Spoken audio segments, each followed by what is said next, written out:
Blog Talk Radio. Well, hello, good afternoon, and welcome to the final episode of XANDERMONIUM for 2012, the talk show that gets you talking. I'm your host, Xander Gibb, and is it the end? No, not of the world, silly. Clearly, the Mayan calendar makers were either drunks or just very, very lazy, but we are still here with you, and we'll be with you till 2013 or even in 2013. Don't forget to check out my brother from another mother, Jake Pentland, on his show on Saturdays at 1 p.m. PST, 4 p.m. EST with Jake, Jen, and Eli, and all of the cult of Jake peeps.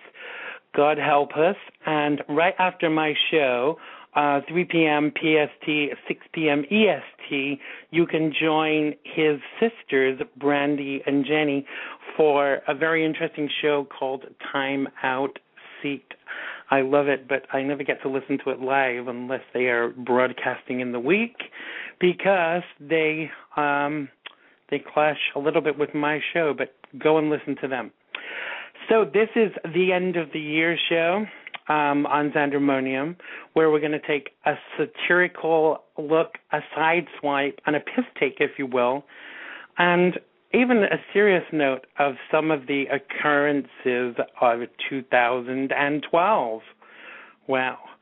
So by we, I mean myself and my stunningly handsome co-host, Will Noonan, actor, writer, and man with a very large hairy penis by all accounts. Welcome back to the show, by popular demand, Will Noonan. Good afternoon, Will. Are you there? Can you hear me? I can hear Hello? you. Yeah, it was the egg timer thing was spinning and spinning and spinning, and normally that means something's not going to happen. But you're here. How are you doing? I'm doing great, man. It's great to be talking with you. Yeah, it's great to have you back again. What have you been doing since I spoke to you last? I know you did last week. You did a benefit, didn't you, for the Sandy Hook Elementary School Fund? How did that go? Yeah, that went great, actually. We had that was sort of a spur-of-the-moment thing, but I have a show that I do once a month at Nick's Comedy Stop in Boston called Will Noonan and Friends, and it was like coming up, and it happened to just be like, I already had the date, and I actually already had a couple comedians from Connecticut who just happened to be on the show. So cool. When that happened, I heard there was like a United Way fund that was being set up, so I was like, this is a kind of a no-brainer. It'd be an easy way to raise some quick money and send it down there. And it's rare that you can. Not that I could really do much, but at least I could do a little something. So I had the show, Absolutely. So I figured we'd raise some money. We raised like $1,000. It was great. Wow. That's fabulous. I think even people, when I hear people say, oh, I've only got a few dollars to donate or whatever, but I think everything helps. Even little bits that you put together, even as a group effort, help that situation. And I don't know. I just think I think everybody was really shocked by what happened, and they're still in shock, really. That was one of those things where it's like, you don't really know. I mean, even money, I don't even know how much that that can't really help them. And no, it can't really help much, but it's something. You can't really do anything for those people, but at least maybe they can take a vacation or some time off from work or something like that. But it's a sad state of affairs that the world is in. But it was nice to see how people came out like in numbers. Right. I've produced a lot of comedy shows and been on a lot of comedy shows. It's tough to get people to go to them, but we put this on real like a week's notice and got it in the paper and stuff like that, and a whole lot of people came out to donate their money and stuff, and it was great.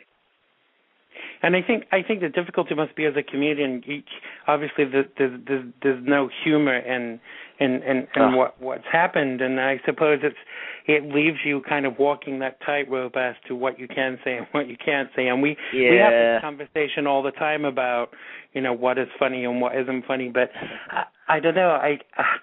I just think that whole thing was Yeah, that's a tough one to really. I did comedy that night, and no one no one obviously talked about it on stage or anything like that, but it was just such, and no one even spoke about it at all, but there was just a dark cloud over the whole country that day.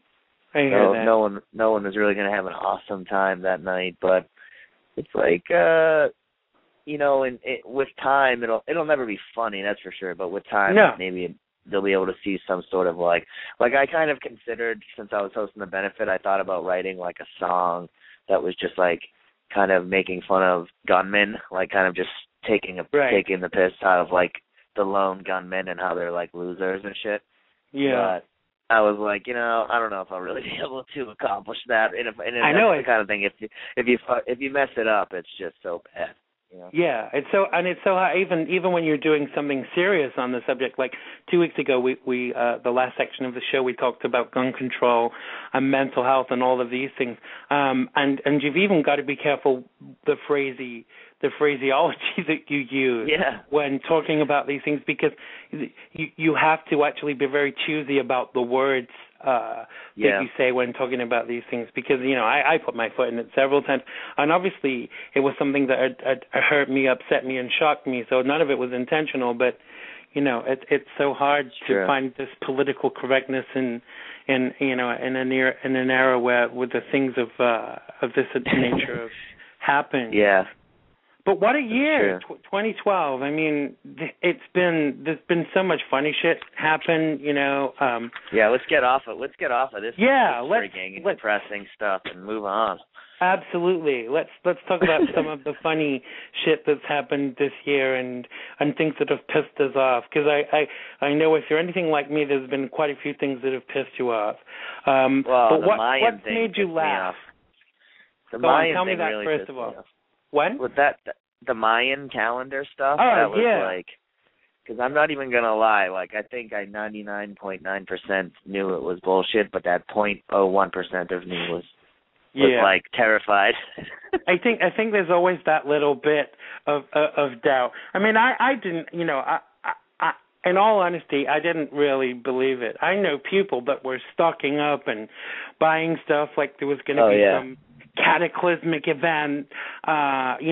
People were going to Costco and buying big things of water and freeze-dried food and all of this shit. And I just had to laugh because, I think they were drunk or lazy. People spent their whole life savings on bunkers. I know. And, stuff like that, but it was more like the whole, it just makes you question everything, you're like, is the world going to end? And then you're like, if the world was going to end, would they even tell us? That's what I started to like really get my head like wrapped around. I was like, I started to look, I was like, if I see Barack Obama like on a beach, I'm going to like get really scared, because if we started taking vacations or something. I think, I don't know, I think so many people took it really seriously, but wasn't there a thing in the year 2000 where the Mother Shipton, or I think it was Mother Shipton, who in England had done these writings, these cave paintings, like, I don't know, 300 years ago. I mean, I'm probably paraphrasing, but the world was going to end on the millennium, on the night of the millennium. And, we're still here 10 years later. So I think there are always going to be these predictions, but I just think the way people responded to this was just fucking hilarious. Well, now it's the whole, even the History Channel now and the Discovery Channel don't really focus on real science anymore. They kind of just focus on like scientific-ish type things. So it's like Bigfoot and like UFOs and all kinds of weird stuff like that. So it's like they were really pouncing on this, end of the world Mayan calendar thing, and they created, I think, kind of a small panic of sorts. Wasn't it this year that the guy who thought that Jesus was returning, wasn't it this year, he spent all that money on billboards and shit, and obviously Jesus didn't come back, and the guy was left with egg on his face slightly, but anyone who has ever read a Bible knows this simple verse. It says, no one will know the time or the hour. So if no one's going to know the time of the hour, what do they think he's going to do? Send out, like, date cards and shit like that. Yeah, right. Coming soon to a church near you, even... the return of Jesus. It would be, well, that's sort of the narcissism of now, too, is to think, well, if Jesus was going to come back, he would choose now to do it because we're the best. You know, everyone kind of thinks they're the best right now. Like with Facebook. But surely that goes against what, it's supposed to be that he comes back when it gets to its very worst. So he wouldn't come back right now. It would have to get a lot worse. Really. Well, if two or three more gay couples get married, the world. I know, right? And with that, and the fact that it's tearing at the fabric of society, whatever this fucking societal fabric is, that's so flimsy that it gets ripped apart by two gay guys saying "I love you." Gay guys. You know what I was thinking about gay marriage the other day? Like, how long until, friends, just kind of people who are really good friends just kind of start to get married because they can't find anybody, and maybe they're not having sex, but they have a loving, maybe the whole definition of marriage will kind of change one day, and for the better, I think, I think that you and Andrew are probably going to end up getting married too. Do you realize that, don't you? Oh yeah, that would I now pronounce you Chuck and Larry. Yeah. Well, that's what I'm saying. I can see a lot of lesbians kind of doing that too. Sometimes lesbians are just I don't know. I don't know what it's like to be a lesbian, but there's all sorts of people on the Kinsey scale, and there's lesbians that were straight for 40 years, and then they just and there's gay guys that are straight for 40 years, and then one day they're just enough is enough, and they switch. So maybe that'll happen. I kind of have a theory that they don't just switch. Like my older sister who's in her 50s, she's got 5-6 kids, and then one day just wasn't with her husband anymore and got a girl and had a girlfriend, which I was never kind of shocked about, because if my car needed fixing or whatever, she would be the first one to jack it up and get under there, and there's me saying, oh, no, don't get oil on my hands. And so I wasn't really surprised about that. But I think that there used to be this kind of, this thinking and methodology around homosexuality, where it was seen as wrong and bad, and so many people kind of got married just to kind of be normal, as it were, whatever that might be. So I think that I don't think that anybody ever just turns gay. Like if you ever called me and said, "Hey Xander, I'm now sleeping with men," I would fall on the floor and be shocked, because there are some people you kind of wouldn't. Yeah, and then I'd be right over, jump in my car and drive to Bostonia. But I don't know. It's a funny thing, about who's attracted to who and why. Look at. Did you hear about Hugh Hefner? He's back with this woman he was going to marry before, someone called Crystal Harris, who's 26 years old. Oh, wow! I didn't. My first question is. So, Miss Harris, what exactly attracts you to multimillionaire Hugh Hefner? Because it ain't the way he looks, is it? I mean... I guess the only thing he really has to offer now is being in some paparazzi photos, but even that, he doesn't really go out very often or do anything. So it's really like a small bit of fame you're kind of sucking an old man's penis for. Oh, God. I don't think I could even do it for the money. I mean, maybe if he was kind of on his last legs. Yeah, but I'm sure he still has sex, Well, I'm sure he does too with all those Playboy bunnies, but I mean, he must use popsicle sticks to keep it up at that age, surely. Yeah. Or he must have shares in Viagra. He injects Viagra into his neck. Yeah. Yeah. No, that's a scary thought, sex and Hugh Hefner. That's put me off for the rest of the day. Yeah. Oh, well, for an hour or two anyway. He's been doing it for a long time, too. Yeah, and he's got kids to lots of young women, too. He's got kids who are, in their 40s. So, his daughter runs Playboy, and she's in her 40s or 50s, I think, yeah. Yeah. It's crazy. it's kind of scary. I mean, imagine that's kind of like, I don't know how old your dad is, but that's like your dad like marrying a 17-year-old or. Oh yeah, I mean, I know let me think here. I have a friend she's got kids who are 6, 7 years old, and her dad is like in his 60s, and he remarried, and he's got a 3-year-old. Wow. I so think things like that are kind of odd. Yeah, like her half brother is like younger than her children. Wow. But that's how it is now with people. People can have kids older and older. It's a very weird kind of crossover. I mean, someone was telling me there was a state up until a few years ago that allowed you to get married at 15. I mean, how scary is that shit? That you could marry a 15-year-old. I mean, there's. I bet it's still only 16 in some of those southern states. Yeah. I think in New York it's 17. No, in the southern states you have to be related by marriage or something too. You have to be able to spell the first half of the word marriage. Yeah. That's it. Yeah, just the MA part, and you have to be able to sign an X for your, as your mark. So I'd be fine, Yeah, that'd be cool. I could do it. So what really sticks out to you, for you this year, as really funny shit that's occurred? I thought the Jeremy Lin sanity was kind of funny.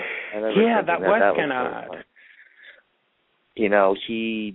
I'm a huge basketball fan. It's probably my favorite sport, and he was definitely talented, but I've never seen a player just get totally overblown so fast. And then literally in a span of like a week and a half, as people saw him play like 6 games, they were like, oh yeah, he's okay.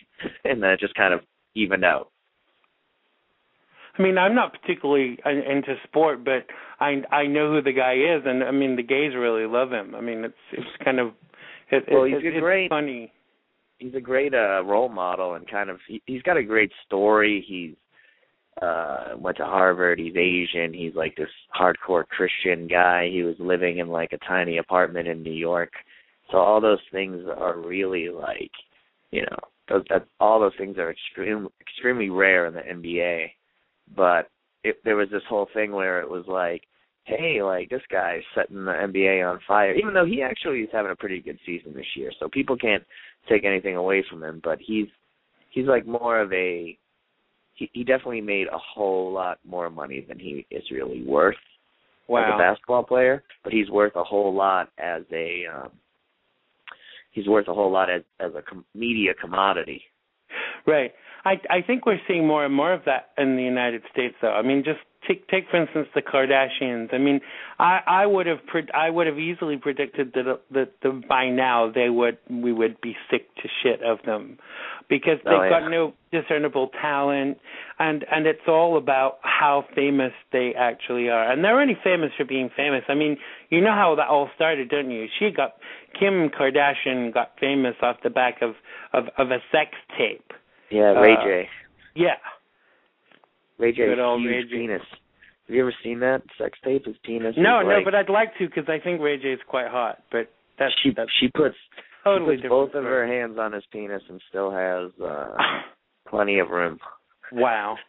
I don't think it did him any harm either. But now I have to say allegedly, because I don't know if this is true, but that there is kind of there has been suggestion that the mother pushed that tape, That'd be interesting.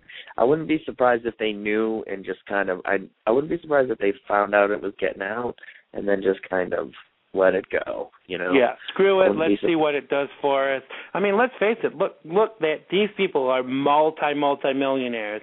They have a TV series. When one ends, the next one begins, and so it just goes to show you don't have to have any discernible talent in this country to be able to make it. I mean, look at Jersey Shore. I mean, who could have predicted that this group of individuals would have made it so big? I mean, Snooki, I mean, for God's sake, she's someone you would slap in a bar, you would put your drink on her in her face. Well, I wouldn't, because I wouldn't waste the drink, but it's amazing to think that these people have achieved such levels of celebrity when there are those of us out there that are really talented and don't get those breaks. Yeah, that's true. It's kind of scary. Well, that's that's kind of, I think that trend is final. I think it is starting to end now, though. I mean, there's not as much new reality coming out that people are really sort of enjoying. Like, remember when you look at it, like the big network shows now aren't as dominated by reality television as they used to be, and there's a lot of reality on the cable stations, like, you know, Pawn Stars and all that kind of, and Hoarders. And I was disappointed with that Pawn Stars. My neighbor said, "Come watch it with me," and I literally thought it was like porn, not like pawn, you know? Yeah. And so I hate the guys, dude. I hate those people. They just shake people. They like rip people off. You know, I hate watching that. One reality show that I saw this year that I really did enjoy was I don't know if you've seen it. It was called The Wiener Circle, and again, obviously, I thought it was something to do with gay guys jerking off into a cup, but it wasn't. It was about this hot dog store in I think it was Chicago, but it was just so funny. It was just such a great gimmick that they did all these competitions and shit with the customers to get them to do stupid things, and then they would give them their hot dog for free. I mean, even like getting naked for a hot dog. I mean, so who gives a shit? It would take a lot more than a hot dog to get me naked. You know, it would have to be 2 hot dogs and French fries at least. What's the problem with people now, though? Everyone wants to be on TV, and everyone wants to be a ham. You know, it used to just be us. You know, yeah, everybody. I mean, I understand that if you've got some discernible talent, but if you don't, you're just making a fool of yourself. Surely, I mean, some of these people, and even people that are talented. Take, for instance, the guy from 2.5 Men, that Angus T. Jones. You know, said he smoked pot and took acid while growing up on the show. I mean, and he said the show was filth and not to watch it. I mean, someone's been taking too much advice from Charlie Sheen, I think. Yeah, that whole story was funny. Yeah, but it was. Isn't that funny how his biggest career screw up was caused by becoming too Christian? Yeah. Like, the pot of the acid didn't mess up his time on the show, but he almost lost his job by believing in God too much. Yeah. Like, it's kind of frightening. Yeah, it is really, because you think it would be the other way around, or if you do any more drugs and talk about it while you're on the show, but, you know, sitting around and gabbing about God and saying how bad the show you're on, you know, is going to get kicked off. But he was being manipulated. I mean, even in that video, it seemed like he was in, like, a cult-type atmosphere, it looked like, you know. I thought that, too. Yeah, that guy was leaning over his shoulder doing that weird psycho, like, nod thing. And they're just seeing dollar signs.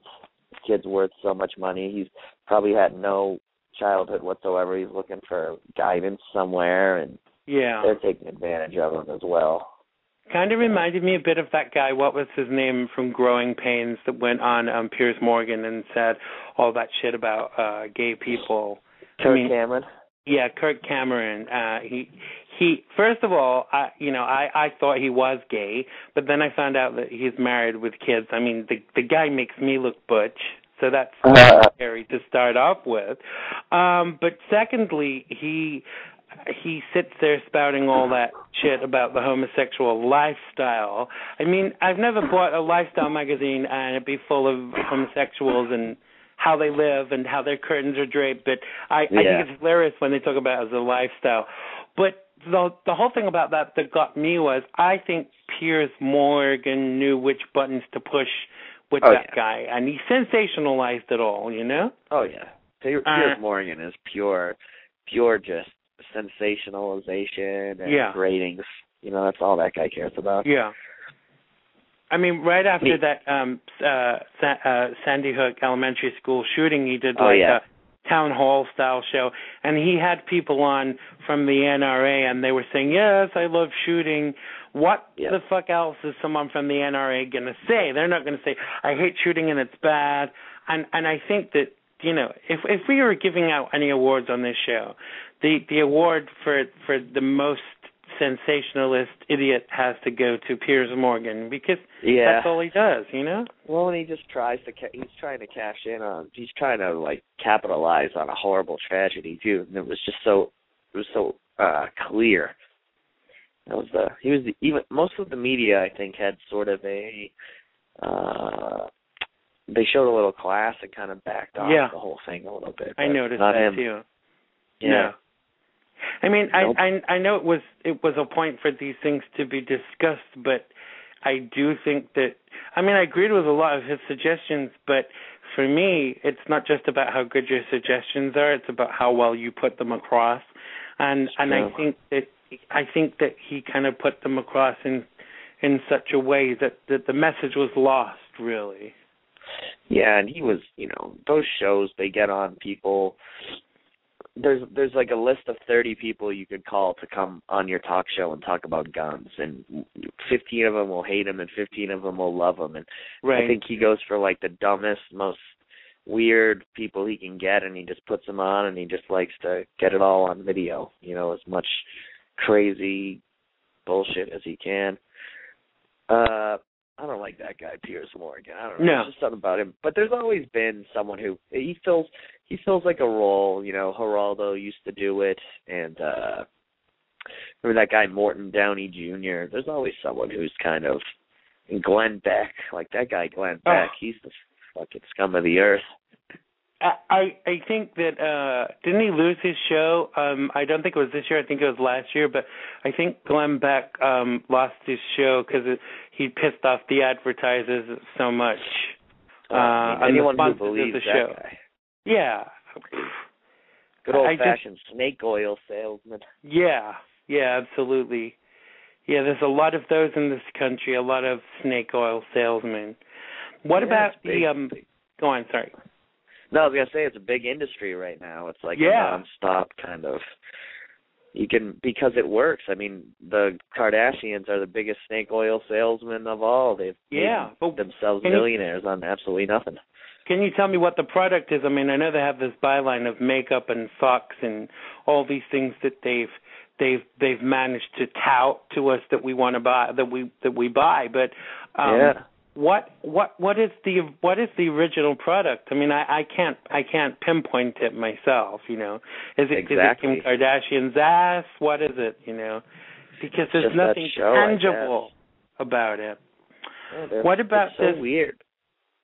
Yeah, it is, but we're to blame for that because I'm the first one to say shit about how bad they are and stuff, but I'm the first one to watch the show. I mean, I'm just afraid that if I don't watch it, they might take my fag badge back, you know.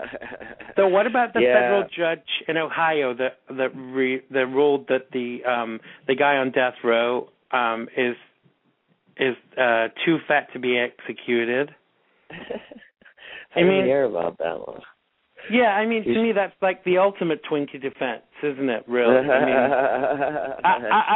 I think I'm going to go out there now and commit more crime because if they, you know, they want to send me to jail or anything, I'll just say, my fat made me do it. I mean, what the frick next? That's the box of Twinkie defense. The year of Twinkies. and funnily enough, they're just talking about going out of business too.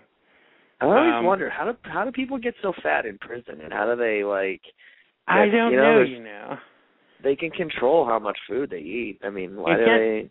You can't get the munchies in prison, can you? And you can't call a pizza from prison. Yeah, you can't go out and get ice cream in the middle of the night. Like it's 3 meals a day. They'll never let me go to prison, dude. I know, man. Well, there's some parts of prison you might like. I think there are, but let's save those for another show. Yeah, that is one of my biggest. I think most guys.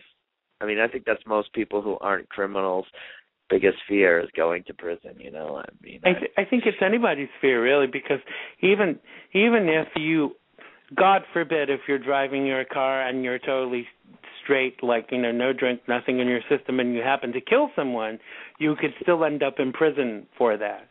And although it's a crime, it's an unintentional crime because most sane people wouldn't go out with the intention of you know, running somebody over. But of course, you could end up in prison.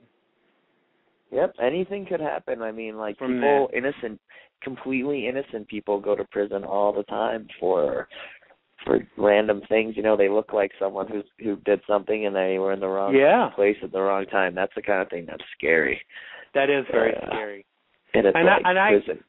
I mean, I don't really do. I try not to do anything that would get me the attention of Lady Law. But my God, it would be very scary. I mean, when you watch on these TV shows about what happens when you get arrested and interrogation techniques and shit like that. I mean, I just admit to everything just so that I could get home and get away from him, basically. That's what I'm saying. People do that all the time. People just JFK. Yep, it was me.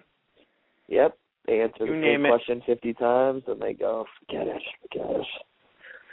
So what do you make of all this royal bullshit this year? And I say royal bullshit because, even though I've got my connections to the United Kingdom, I'm not anti-royal, but I'm not really pro-royal either, Like this year was the 60th anniversary of Queen Elizabeth II becoming Britain's longest reigning monarch. I mean, who cares?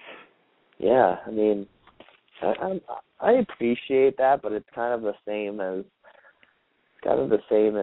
we have things like that here that aren't. Yeah.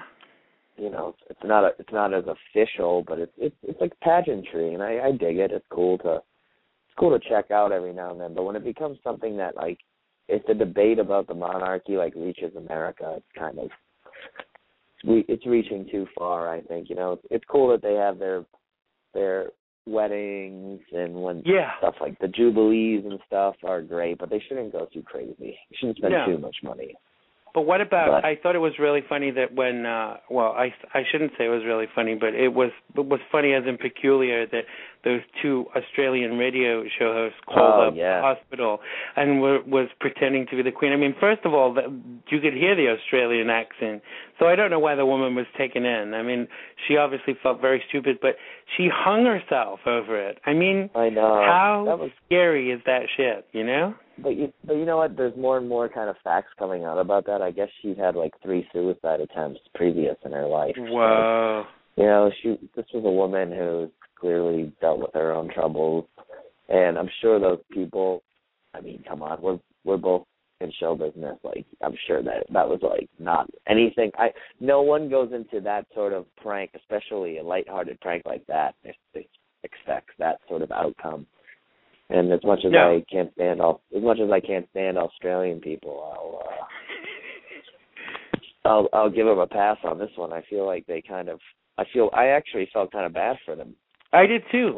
I mean, as a comedian, one of the things that I want to do on my show in the future, I want to prank people. But would this stop you pranking people? This what's happened? I mean, it wouldn't me. Yeah. Because I don't think that they're to blame for anybody else's actions, No, I think it was sort of this weird luck that this woman kind of happened to have this happen to her. It sucks, but it's not even a big deal. Plus, she wasn't even having a baby; she was just morning sick. Yeah, who cares if that information gets out? It's not the end of the world. I know. I mean, but just the sheer, hello, darling, this is the Queen. I'm calling up about my granddaughter to see how her little tummy is today. What? I mean, surely. I know, she goes right into the character. She's like, okay, Mom, hold on, Mom. I think it's kind of creepy how everyone calls her Mom. I think that's kind of weird. Yeah, they call her Mom over there, which is still. I mean. This place I worked when I lived in London, and they were going to have they're supposed to have Prince Charles visit, and it did happen, but I was asked not to be there on the day because I said I wouldn't bow to him. I mean, I'm a queen; he should fucking bow to me, surely. So I really wasn't, I'm not anti-royal. I don't want anything bad to happen to them, but I can take them or leave them. I mean, we have. Over here, we don't have royals. We have, celebrities. I mean, so I suppose Lindsay Lohan is, the equivalent to Princess Anne, really. The Kennedys or, Yeah. The Kennedys are kind of like that. And I'm sure it's really good for England. A lot of people go. I mean, I know when I went there, I went to Buckingham Palace, and what did you steal? Anything? Yeah, it's a connection. It's a connection to history. A lot of us,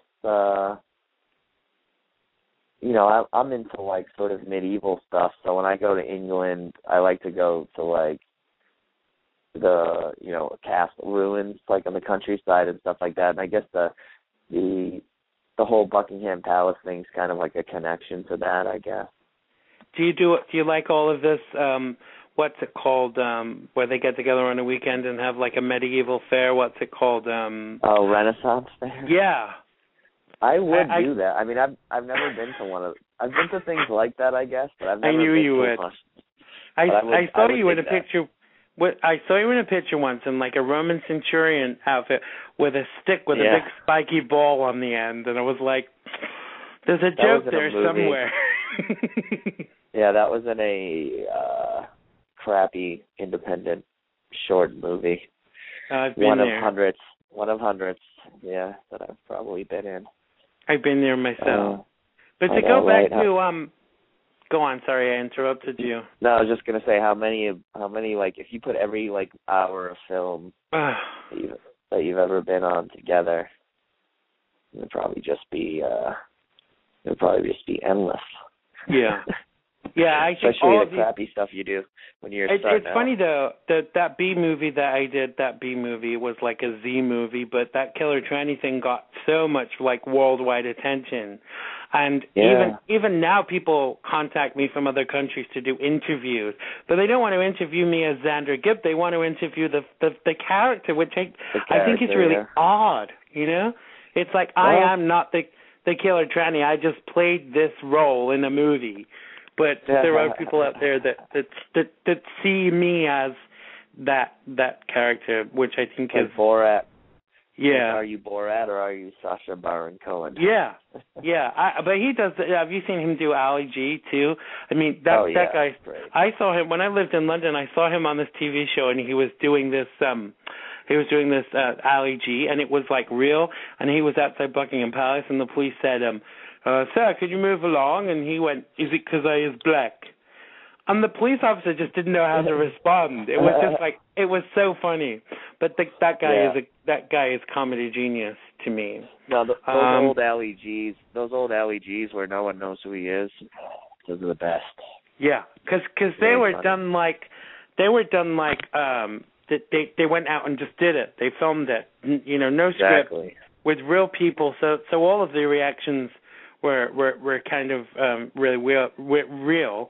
Kind of reminds me a bit of this other English guy called Dennis Pennis. Have you ever seen him? His last name is spelled like penis, but he would go to film premieres and ask questions like to Hugh Grant, like, was this a more divine experience for you than you'd ever had before? Because he slept.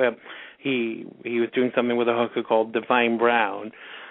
So this Dennis Pennis would go to these events and ask really embarrassing questions to celebrities. Yeah, I think I remember this actually.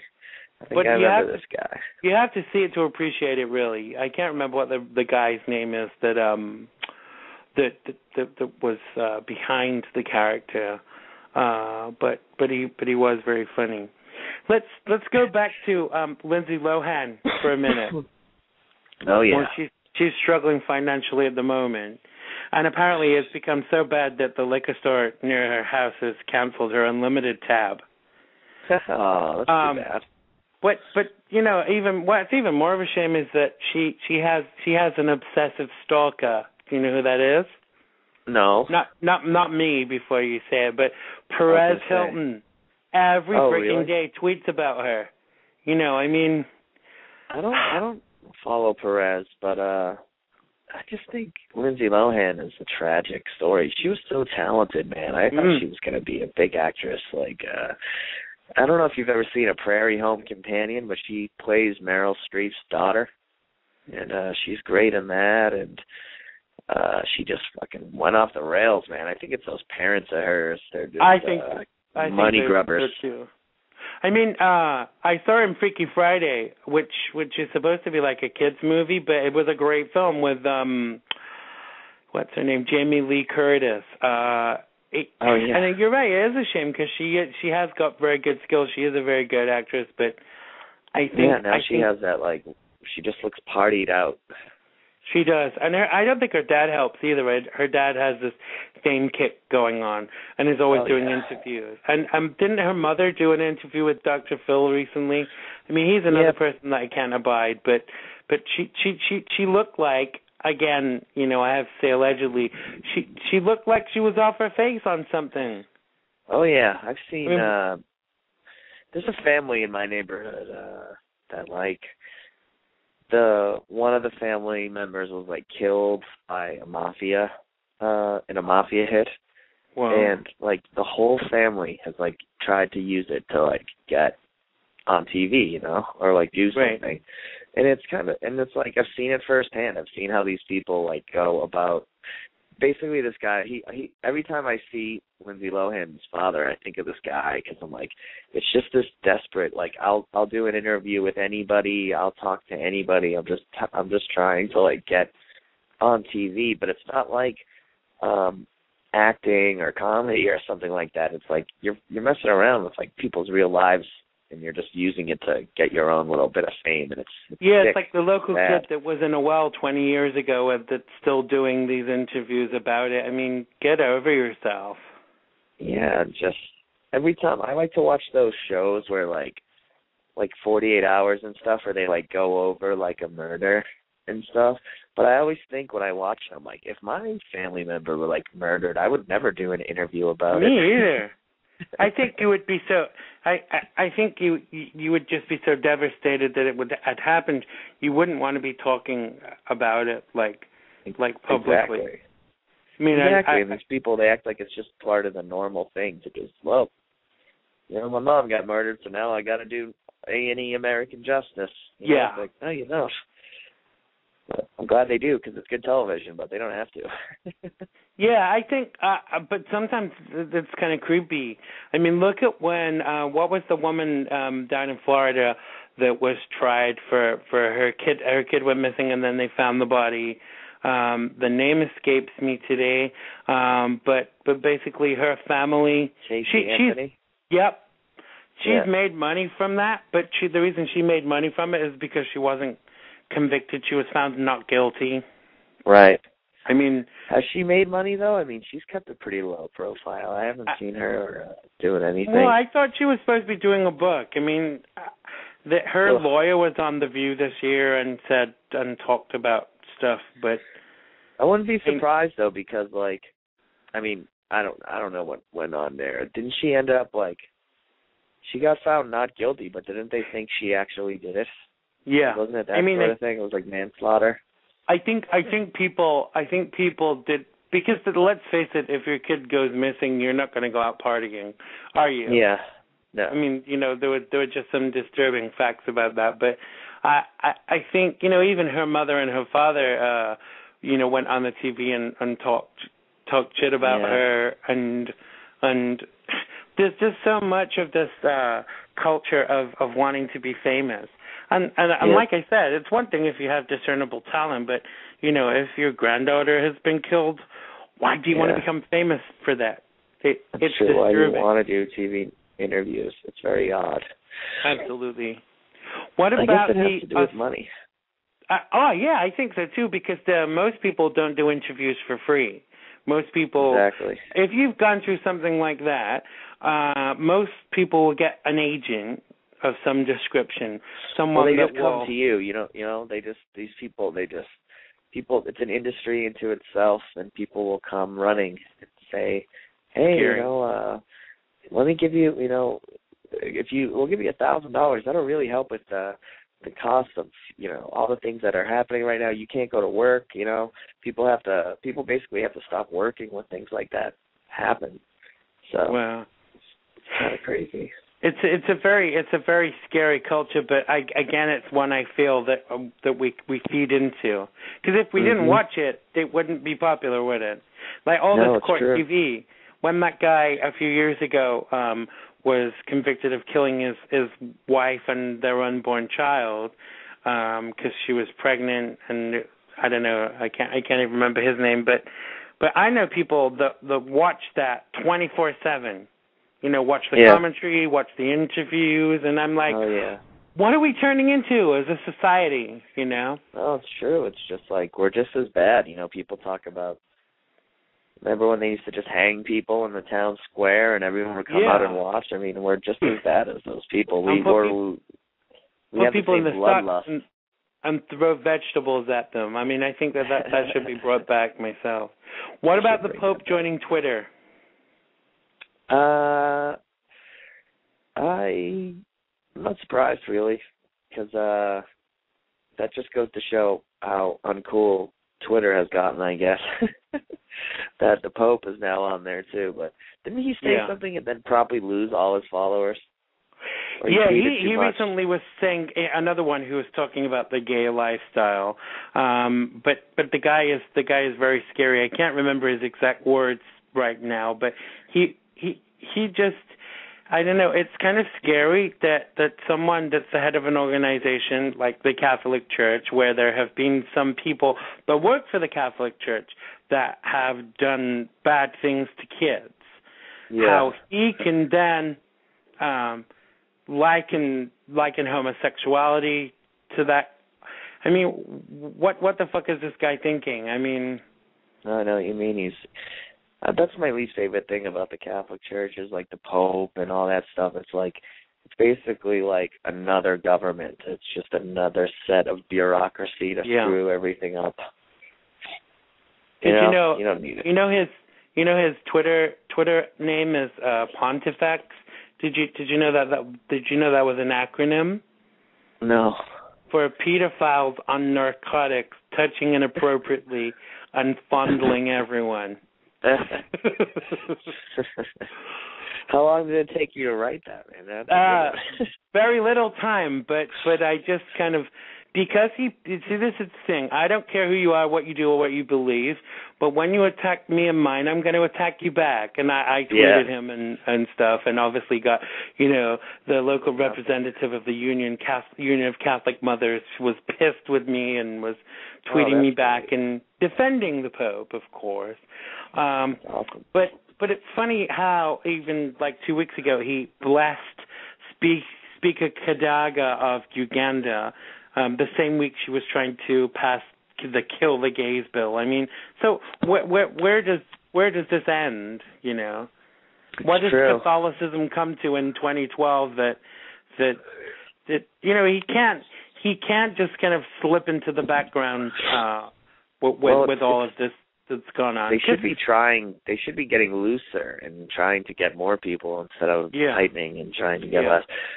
People, I was reading something the other day about how people are, with the internet and the dawn of information and everything being available, people are kind of piecing together their own religious ideologies from just here and there and whatever they believe from their own experiences and stuff. Because back in the day, you only knew what your parents told you or what you heard in your local church. And now we have all the information in the whole world available to us at any time. So it's a different set of circumstances.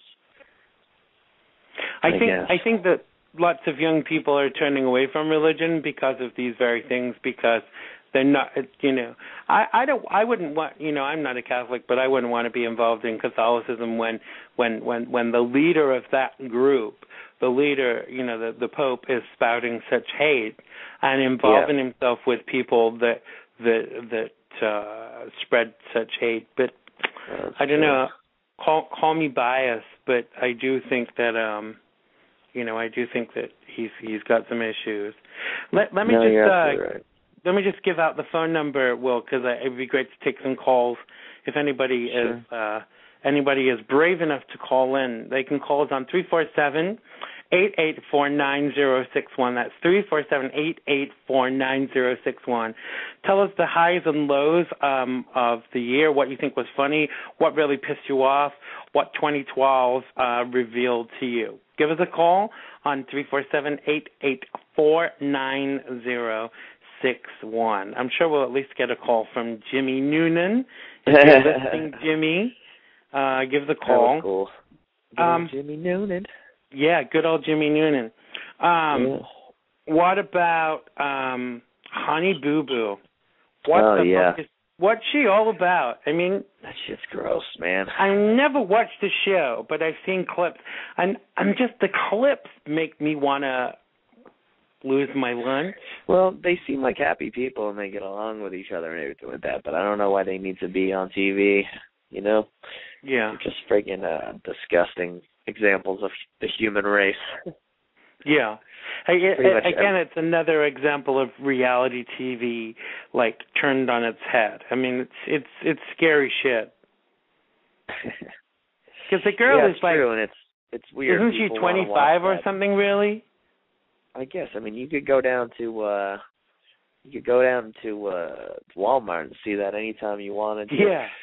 I guess it's because she does beauty pageants. I think that's the shtick, is that they get this horrible little troll dress her up in beauty pageant costumes and kind of see what they can do. But, yeah. It's. I mean, the whole beauty pageant thing kind of brings up issues for me. You know, just around this sexualizing young kids, but then to kind of parade that on the television. I mean, this girl is old beyond her years. I mean, if you didn't know better, you'd think she was some 25-year-old slut. I mean, I'm sorry, I don't want to call a kid that. It's not good to be a national joke when you're a little kid, you know. She's gonna be getting yelled at in airports for the rest of her life. Yeah. No, it's gonna be tough. It's gonna be. And when she is actually 25, and people are shouting her in airports and saying, "Honey Boo Boo," she's really gonna forget about it. I'm sure. I mean, it's scary shit, really. What about the Austrian skydiver Felix Baumgartner? Oh, that was cool.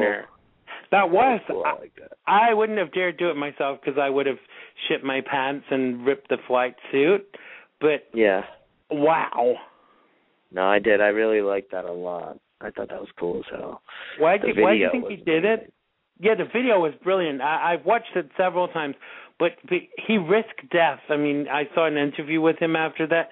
He, if that flight suit had ripped even just a little bit, he was dead, wasn't he? Because he would have, there's no oxygen. I guess so, yeah.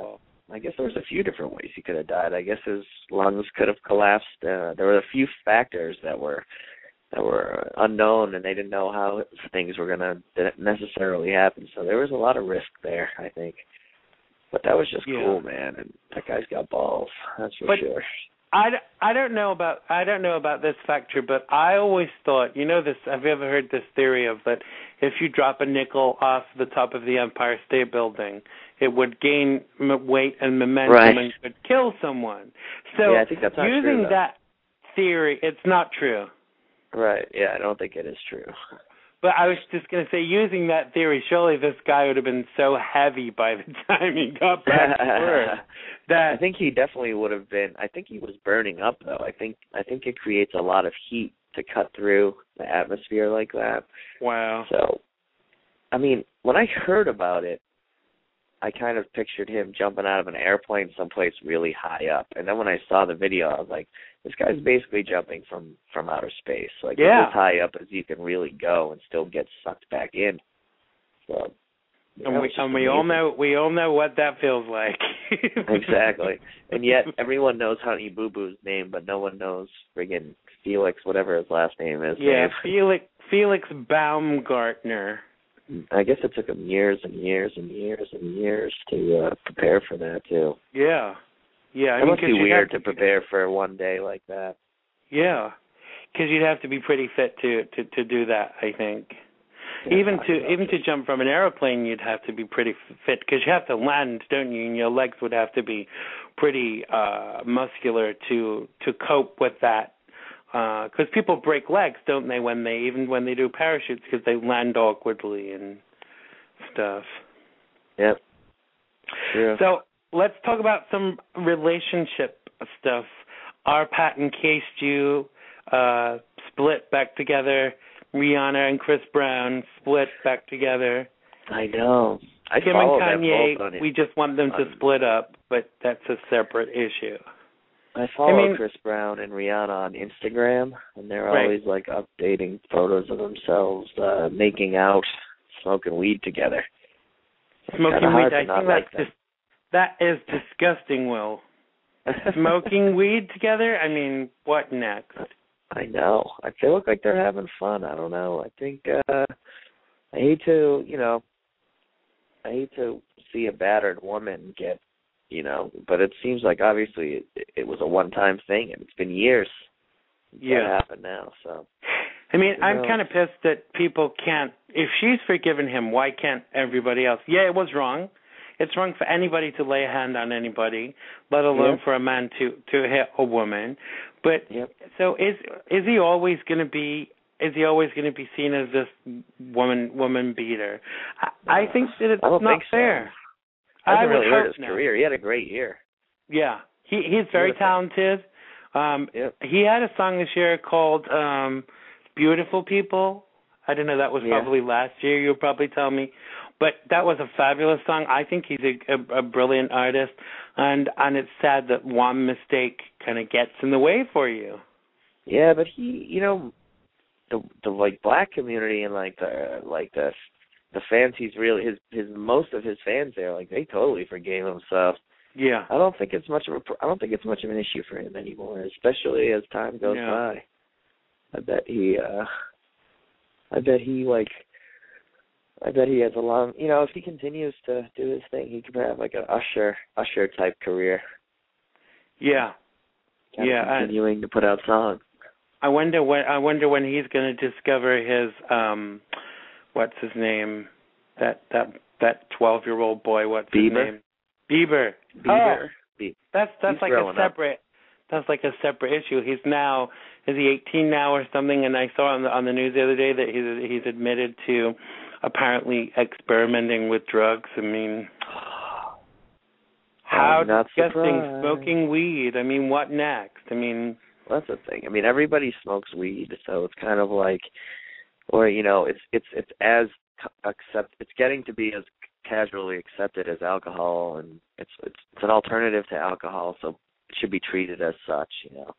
I mean, were you surprised by the states that have legalized the use of marijuana for recreational use? No, I mean, I'm thrilled. I think it's going to be a national thing soon, because it should be. And when I was Bieber's age, I'd probably already drank and smoked weed too. Yeah, of course. I mean, I think most people had, and those that say that they haven't are either liars or boring fuckers, basically. Yeah, exactly. A lot of people have boring lives.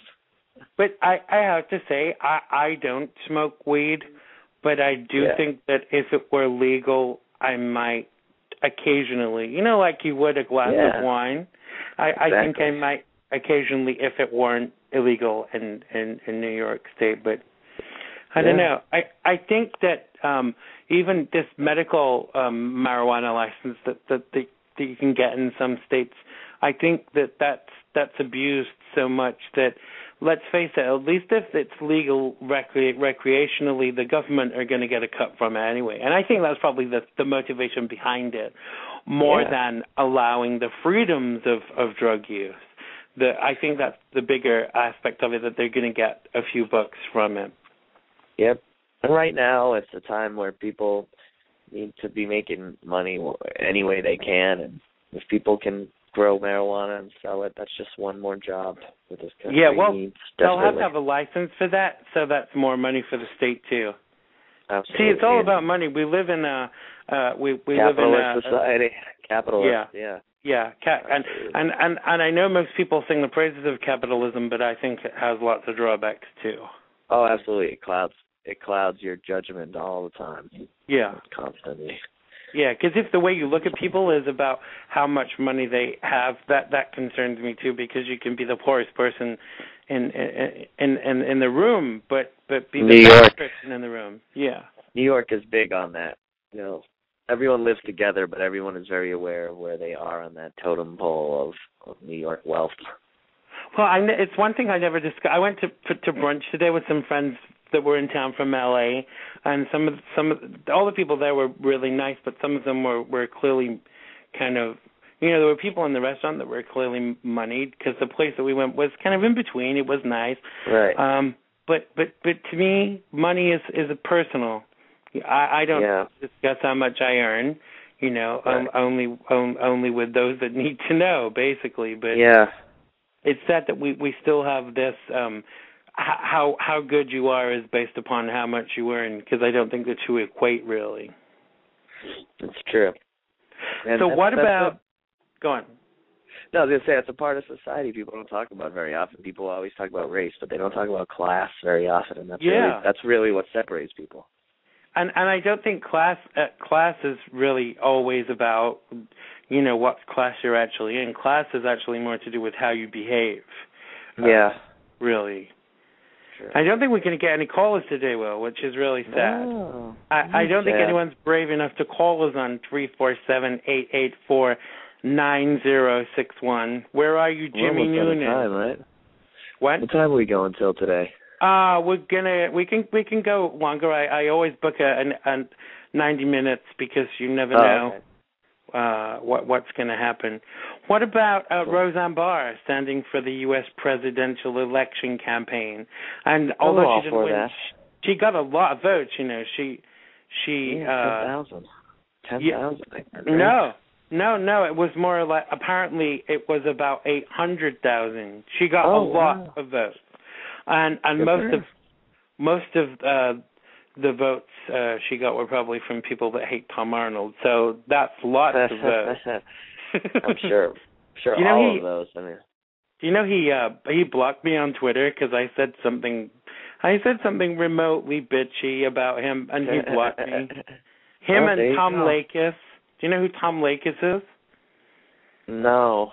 He's some radio host out in L.A. who thinks he's the dog's bollocks, and he basically says, he's got no time for pussies. So I said something bitchy to him because he said something bitchy to one of my friends, and he just blocked me. I mean, I know people who block anyone. No. I know people who just block anything. Anyone who says anything negative, they're just blocked. Yeah. So that's how. I mean, so I'm not surprised at that shit at all. So clearly his balls are not that big, because if someone said shit like that to me, before I even consider blocking them, I would say something creatively funny as a diss that would make them look even more stupid, It's true. Not just, let me just block you. I mean, it's so... Yeah, I hate it when people block each other. Yeah. It's stupid. Yeah, it's ridiculous, really. What about... Go on. No, I mean, it's like, even if people don't have Twitter, they can still go to your Twitter page and look at your stuff, right? Yeah, I heard that. I mean, there's a facility that you can stop other people looking, but I think if you're an actor, if you're in show business, you want people to look at your page, because otherwise, what's the point? Exactly. But I think social media has gone mad. Did you see how what's it called, the Facebook guy, the guy who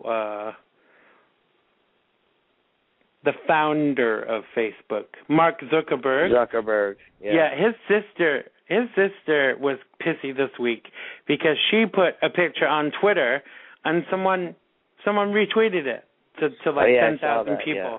And she got really pissy about it, but I sent her a tweet saying, it's funny how you get pissy about that, but your brother sells our information every frickin' day, and you get pissy about one picture. What? Well, like, what does she think is going to happen? That's what. Yeah. That's like what it is. That's what she put it on a public Twitter page. If she didn't want that thing to be out in the world, she shouldn't have sent it out into the world. That doesn't make any sense. I saw that photo, by the way. Yeah, I did too. It wasn't anything. It was just a group of people standing around in the kitchen. I mean, she didn't have her tits out. You couldn't see her fat ass. No, they were all looking at every single one of them was looking at their cell phones, except for Mark Zuckerberg. That was the funny thing about the photo. I don't like the guy. I really don't. I think that he is he's a succubus. He had a great idea, and basically he's making money off all of us.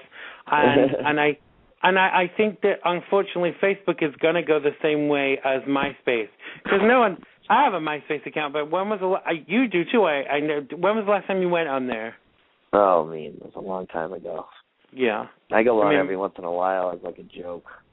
Yeah, I do just to see if there's anyone I've missed, anyone that doesn't know to come over to Facebook.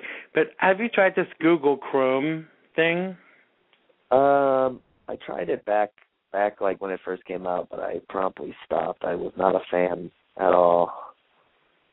But I don't even need one more thing. Like I do Instagram and I don't know. I mean, I use Facebook primarily to like stay in touch with people who like my comedy and kind of talk to them, you know.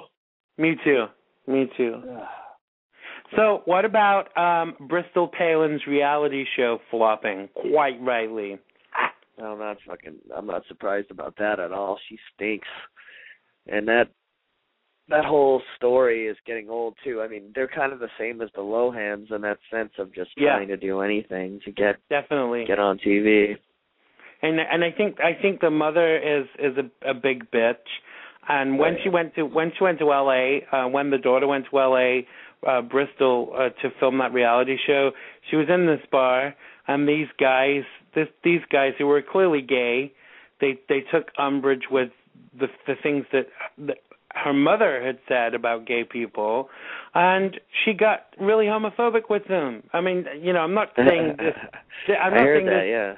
I saw the clip. She was like, "Oh, is this because you guys are homosexual?" You know, and I just think, don't go there, bitch. If you've got two queens in your face and you've got a camera, and they didn't even get permission to film. Apparently, they didn't get permission to film the guys that were there. Happens. Yeah, people. I mean, that's the other thing with filming rights now. It's like, people are kind of like, the line between a documentary and a reality show is so blurry that those people get away with a lot as far as using images and just filming everything. Right. You know? I mean, what's to say you don't do something stupid and then it gets on the internet and then it gets on Tosh.0 and now you're on TV, you know? Yeah. There's so many things like that have happened. Absolutely. I remember a few years ago being in a bar and being drunk, and I'm not going to say where just in case the footage is found, but they used to have this competition called Karaoke Asshole, and you used to win like $50 a bar tab, and I got my ass out on stage because I was so drunk, and I know people videoed it, and I'm just dreading, you know, when I make it big, that somebody gets this out. It's like, oh, this is Xander Gibb from so many years ago, flashing his ass in a New York bar. All these things. That's the thing nowadays. I mean, I think everyone's going to have so much of that stuff out now that no one's going to be safe and no one's going to really be able to blame you for anything. Yeah, I really, for me, I think that anything that they can throw at me, I can kind of respond and say, well, you know, I did it. I was young. I was stupid. Maybe I wasn't so young, but, you know, this is the thing. I'm a human being, and I do things and say things that maybe I shouldn't do or say sometimes. Just because you get famous, it doesn't make you any less human. Or, well, it shouldn't, but I think we hold people to a far too high standard nowadays. No, that's true, and people, like, you know, they really love to rip a famous person down. That's the big, you know, to build someone up just to bring them down. That's the new kind of sport that people love. Especially in the media. I mean, these shows TMZ. Like, you know, I kind of think that they go after people that they're showing any sign of weakness. I mean, they're always on Lindsay Lohan's back. It's true. And I'm a bit defensive of her, even though she's fucked up. At what point do we as a community say, okay, let's help you? You know, do we just keep judging her? I don't think ever really. You know, it's just she's got to help herself. She's not a kid anymore. No, it's not time. She's not, but But surely our response needs to be something different than just. She's got to be like 31 or 32 years old. Yeah, I agree that it's time she pulled her finger out and stopped being so stupid. But I just hate that when in this country, and probably in lots of others, that when someone's down, the first thing we want to do is to get that kick in, you know. Yep. Well, true, but that's bad, really. But now with Facebook and Twitter, yeah, it's extra fast. It's like who can do it immediately. Yeah, absolutely. And it only takes one like dodgy-looking picture of you for people to be able to think, oh my God, look at the beginning of the year. There was a picture of Macaulay Culkin in McDonald's, and he looked like shit. I don't know. Maybe he'd had a night out. Maybe he wasn't having a very good day. Hey, I hope no one took any pictures of me out at brunch today because I probably look like shit too. It's Sunday and I had 3 hours sleep and, you know, blah, blah, blah. But this guy got so much shit. Oh, he was allegedly on this and allegedly doing that. And clearly the guy had just gone out to get some food and was not expecting to be. Sometimes they take a picture of someone when they're on like the set of a movie in makeup and hair, and then just send that out like that's what they really look like. Yeah, to me that's really shit too. It really is. Yep. So what about? Did you hear in January that a human head was found near the famous Hollywood sign in the Hollywood Hills? Parts of the brain were missing, and apparently police were pretty certain that it was a local resident rather than a tourist. Because it had fake tits? Well, I don't think they found the fake tits, but they said that parts of its brain were missing, so it was obviously a local resident rather than a tourist. Sorry for all you in Hollywood listening to this, me doing you down, but you know you've got to do it. That's true. So tell me, Will, what's been the highlight for you of this year? Not kind of personally, but just in general. What really kind of stood out for you? Well, something good, you know? I would have to say the world not ending and Barack Obama getting reelected are the two. Wow. Yeah. I have to concur about Barack Obama. I really do. Yeah. I mean, what the alternative was? I was pretty scared that other guy was going to get in. Mitt the shit, Mr. Romney. I mean, that would have been devastating for us as a nation. Not because he was a Mormon, but just because he was an idiot. Couldn't agree with you more. We dodged a bullet there. We did.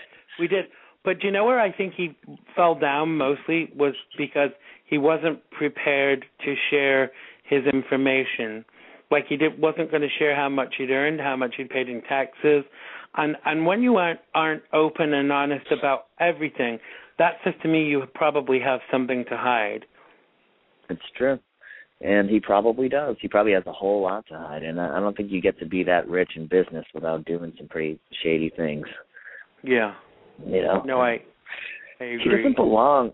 He doesn't really belong in politics. He belongs where he is right now, like running a chain of hotels and hiring and firing. Like that's his skill set, you know. Yeah, with his booklet full of women. What was it he called his binder of women? Yeah. Here is my binder of women.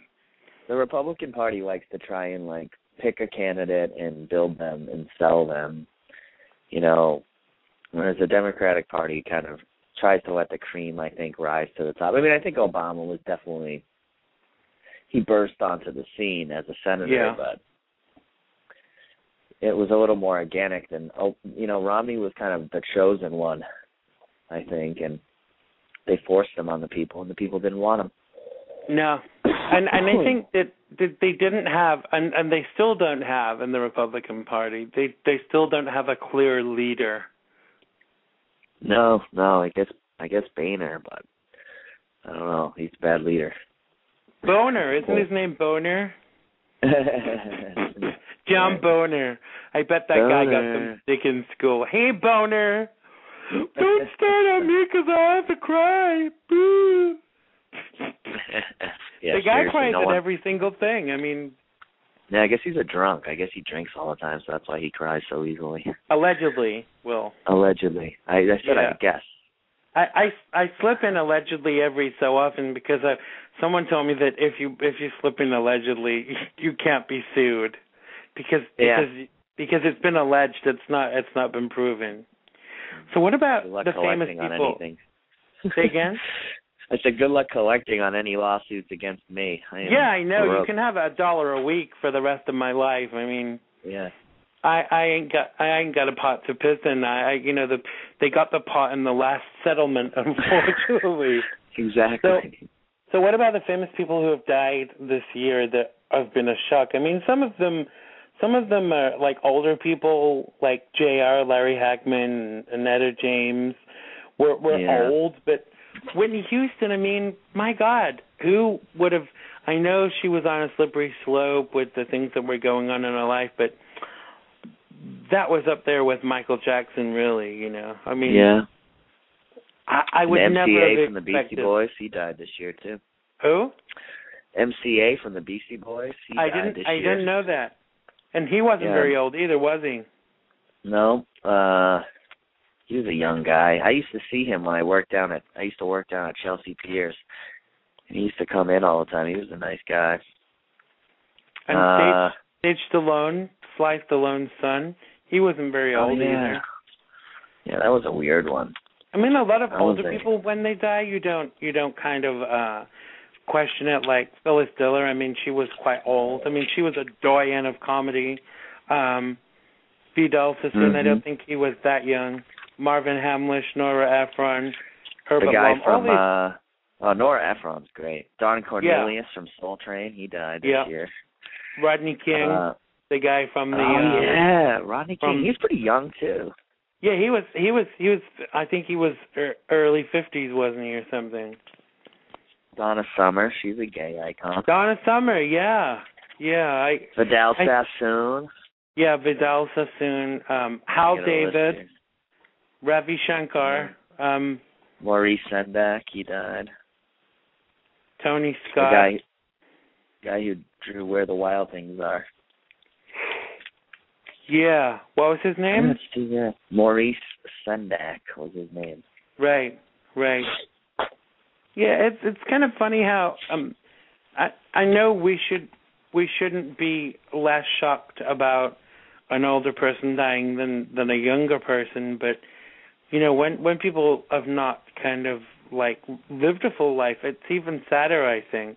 I mean, absolutely. When you die and you're 95 and you've had a great life, or even in your 70s, people don't like bat an eyelid so much. But when people are quite young and they die, I think it's even sadder. No, you go. I mean, as a spectator or whatever, you go back to through your life and you go, oh, they're going to miss all those great years I had after age 16 or 24 or whatever it is, Yeah. That's the sad thing about it. Absolutely. But only the good die young, they say. Well, they do say that. I don't know how true it is, but. So what about musically this year? I'll tell you which song I really freaking hated. That "Call Me Maybe." I knew that's what you were gonna say. What the hell is that about? I heard that I just yesterday. met you, and this is crazy. Here's my number. That's just as so stupid call me as any maybe. other.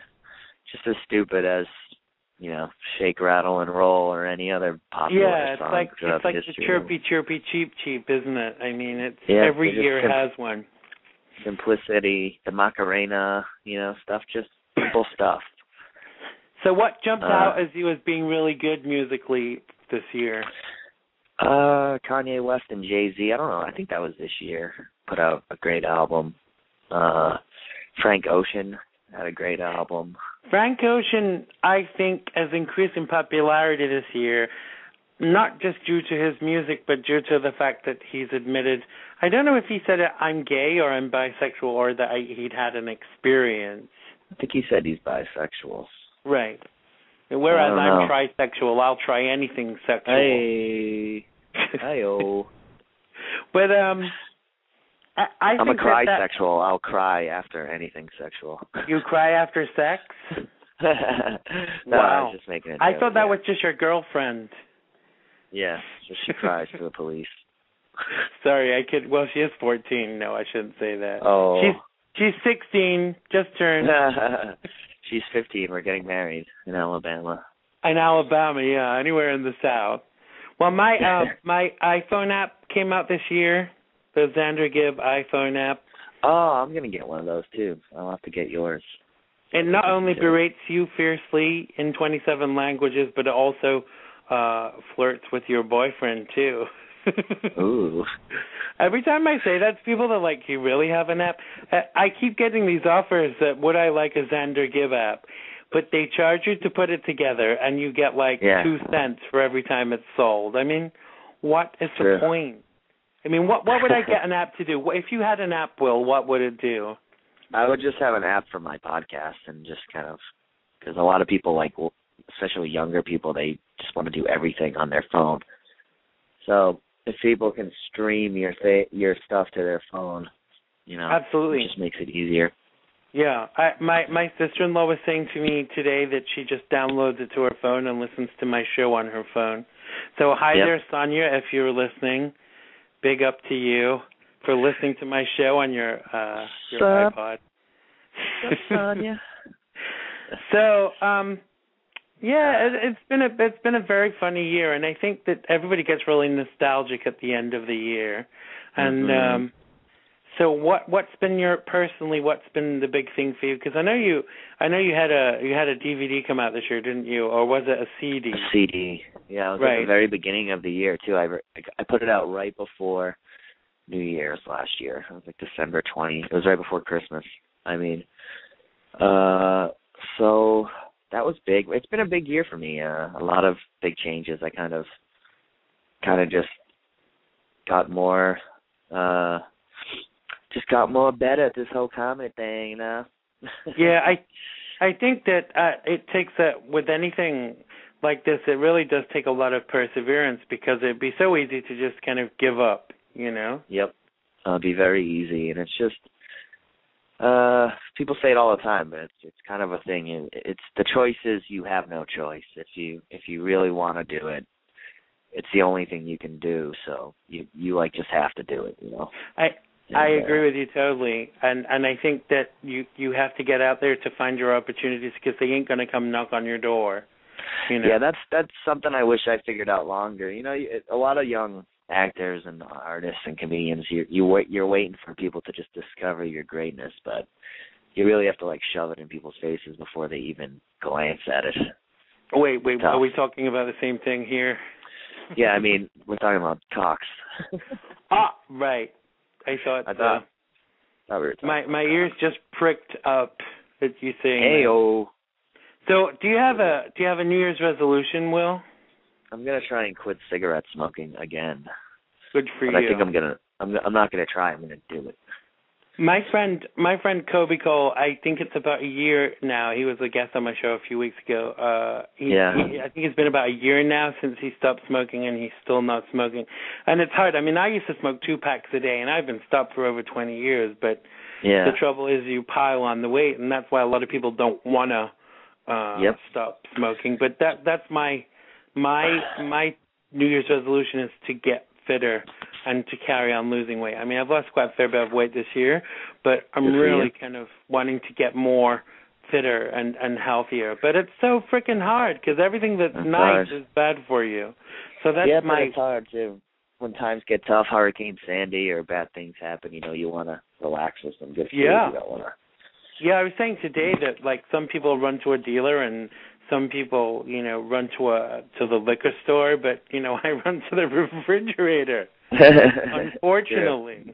Hey, everyone has their things, that's for sure. Absolutely. Everyone has their crutch. So in summation, Will, you think it's been a good year for you? And can't complain, you know. I mean, any year you live to see the next year is a good year. Yeah, absolutely. There is that, but I do think that 2012 has been a good year, and I think that 2013 will be even better. But I think that you do have to work at it. It's not just gonna happen. Absolutely. That's to anyone out there listening. You gotta put in like 10,000 hours, like Malcolm Gladwell says you gotta do. You gotta put in 10,000 hours, and then you'll be good at something. Absolutely. Well, I'm hoping if you're listening out there, anybody from the Chelsea Lately show, that when I do come to LA this year, that you're going to get me on, and you're going to get Will Noonan on too. Nice. Yeah, that would be great. I had Jiffy Wild on this year. I've had some pretty great guests this year, and I'm hoping that the show's only going to continue to get better. I think so, man. But I think that it's onwards and upwards, and I think the show is really taking off. We've had some great kind of I want to say viewing figures, but it's not. It's listener figures, isn't it? Listener figures, yeah. So I mean, we were going to do a cam thing today, weren't we, Will? And we were both going to be naked, but we thought that the people would not be able to concentrate on the subject matter, unfortunately. I feel stupid. I still got naked. I feel dumb now, but I guess I'm naked too, but I wasn't going to say. Oh, good. Good. Well, I think that's a great point to bring things to a close. Thank you so much for being my guest co-host, Will. I hope you'll come back again next year and join us in 2013. So thank you very much to Will Noonan. Thanks, buddy. Thanks for having us. Well, that was it. That was the last show of 2013. Thanks again to my very special guest co-host, the one and only comedian, Mr. Will Noonan. Check him out if you're Boston way. Check out his website, willnoonan.com. Check out my website, XanderGibb.biz. That's XanderGibb.biz. And if you want to suggest any guests or make any comments about the show, you can contact me at talk, T-A-L-K, at XanderGibb.biz. That's talk at XanderGibb.biz. Thank you to everybody for supporting us on the XANDERMONIUM show for the past few months, and we look forward to being back with you next year in 2013. Thanks again to Big Will Noonan, for joining me today as my special guest co-host. And don't forget to check out the Jake Pentland Show on Saturday, and also today, Time Out Seat with Brandy and Jenny. This has been me, Xander Gibb. Happy New Year to all of you. I will talk to you again very soon. Next year, in fact. I love you all. Bye. Love it has been good to me this time around. Things were bound to change when it was found. Sugar never tasted sweeter on my lips. My heart is now intact, and I can find